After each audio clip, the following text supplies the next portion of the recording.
The same sales clerk testified that from her personal experience, the 2 bottles of Taro Ant Killer that Swango allegedly purchased from her was an unusually large amount for a single purchase. I walked in there and told the jailer who I wanted to see, and he said, well, I'll go get him. He said, I'll have to move this individual. And I turned around and looked, and it was Mike. He was sitting there, and I said, what are you doing here? And he says, he gave me the look, and he says, I don't know. It was a chance encounter that brought Dan Cook and Michael Swango back together. Once Swango's teacher at Christian Brothers High School, Cook now practices law. He and Swango have prepared months for this trial, to be heard by Judge Dennis Cashman. It was essentially a circumstantial evidence case. No one ever actually saw him put poison in donuts, or saw him put poison in iced tea, or saw him put poison in soda. April 22nd, 1985. Cook was confident as the trial began.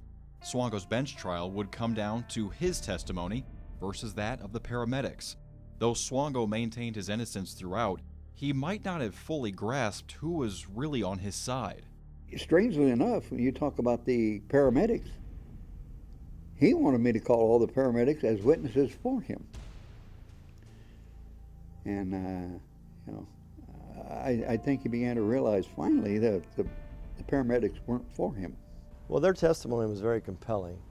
It was very thorough. The things they had to say about Swango that were relevant and material to the case were so strange and unique, if you will, that it certainly had a ring of truth to it, because you wouldn't think anybody could make something up like that. In his testimony recounting the 2 alleged incidents, Unmissig recalled 2 conversations he had with Swango.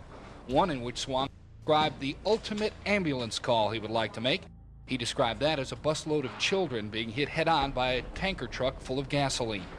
Several of Swango's co-workers focused on the odd comments he would make about trauma and death while on the job.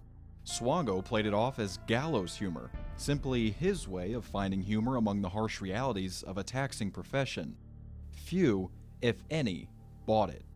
I knew that what he was saying kind of makes sense on the surface, but when you really unveil his character, he is a very dark individual.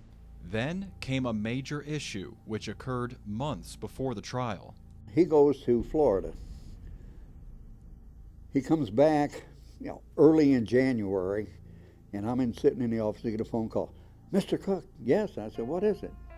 And he said, I want you to come out here right now.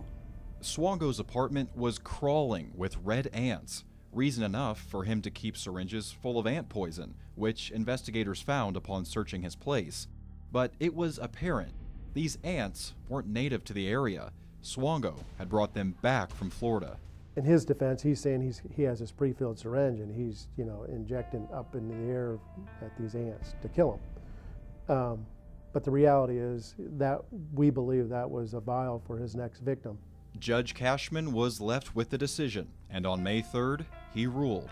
Swango was guilty on 5 of 6 charges of aggravated battery. When I determined the outcome, I was never any more certain of a guilty verdict than I was of that one. The 5 sentences were served concurrently. The maximum stay the law would allow was 5 years. However, Swango only served 2.5 thanks to his good behavior as an inmate. In August of 1987, Michael Swango was a free man. We were notified that, as victims, that he would be released, and you just don't know. I mean, we all started talking because I'm still working on the ambulance. What potentially, where does he go? Does he come back here to Quincy?